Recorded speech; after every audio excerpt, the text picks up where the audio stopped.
The shadowy world of unsanctioned horse racing in Colorado, exposed for the first time on hidden camera. When these horses are charging 35 miles an hour down a racetrack and they're doped up, bad things can happen. An exclusive Fox 31 Problem Solvers investigation puts you in the ugly middle of this big money sport. No comment for him. What? No, I said no comment. Come on, you're the mayor of this town. I am. And exposes political connections that allow these illicit events to flourish. Yeah, here's the thing. Arapahoe Park is the only authorized horse racing track in this entire state, but that has not stopped a number of other races from happening every year. We do want to give you a warning for some of the content you're about to see may be disturbing to younger viewers. Here's Fox 31's Chris Halsney with a special Problem Solvers investigation. A Fox 31 Problem Solvers investigation asks how gambling, drugs, and flagrant abuse of racehorses can occur right here in the middle of a Colorado town, while racing regulators, politicians, and law enforcement turn a blind eye. This unsanctioned horse race looks legitimate. Jockeys wearing colorful silk numbers fly out of the starting gates on these muscular quarter horses trucked in from places like Texas and New Mexico. A large crowd gathers close to the rails, cheering wildly as the competitors storm past toward the finish. On the surface, it's a festive atmosphere.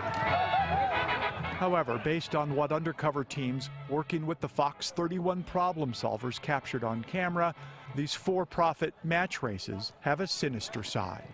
It's Easter Sunday outside the Deer Trail Rodeo grounds. Armed teams of private security and flak jackets set up a roadblock, searching passengers and vehicles as they enter. We see an Arapahoe sheriff's deputy drive by slowly outside the stadium, but he doesn't stop.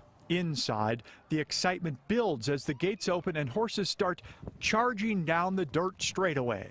The races themselves, 10 on this day, don't appear to have many rules. Whipping of animals is harsh and at times seemed excessive. This jockey rams his horse into a competitor, pushing the thundering beasts towards spectators, including children. In another race, a jockey tumbles to the ground while his frantic horse sprints freely around the arena. There is a lot of cash flying around as well. Everyone seems to want to lay a bet on their favorite horse. ¿Cuánto? 50. 50. Unos 40 si quieres. ¿Le va a ese? Sí, ahí van 40. Si gana el mío.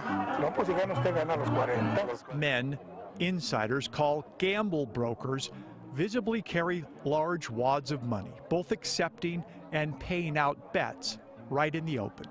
Hundreds of racing fans in the stands, dozens of horse trailers parked near barns, armed security milling around, and there is not a state veterinarian or racing regulator in sight. They got a lot of money invested in this. Ron Kammerzell is in charge of horse racing enforcement for the Department of Revenue. The racetrack, as well as all the casinos that we regulate, are subject to IRS requirements, currency transaction reporting, and the concerns there is with money laundering and things of that nature, illegal activities that are incident to gambling itself. Kammerzell's division oversees the only licensed legal horse racing venue in Colorado, Arapahoe Park in Aurora. His agents do drug testing of horses and jockeys and make certain the races aren't rigged. None of those enforcement tools are used at unpermitted races like the one in Deer Trail. And until lawmakers give the Racing Commission some teeth, the statutory authority to put a stop to it, Kammerzell's hands are tied. I think the public would say, even in these unsanctioned races, that it should be your job to protect those horses too. Our authority kind of ends with a licensed industry, and then local law enforcement, state and local law enforcement, kind of takes over when it goes into the arena of potential illegal activity. Like the alleged doping of racehorses, something captured on this hidden camera footage from the Deer Trail event. What you're seeing is a horse just moments from entering the starting gates being held by a group of men who jab a large needle into the animal's neck. The syringe, marked for veterinary use only, contained an unknown brown liquid substance our informant described as typically a cocktail of stimulants to ramp up the horse's heart and get it to run faster. Gambling, alleged doping, and mistreatment of horses may have been obscured from the public inside the rodeo grounds, but it seemed impossible to us that such a large event, widely advertised online by Pajeris Racing Partners, could go unnoticed by Deer Trail politicians. It turns out they more than knew.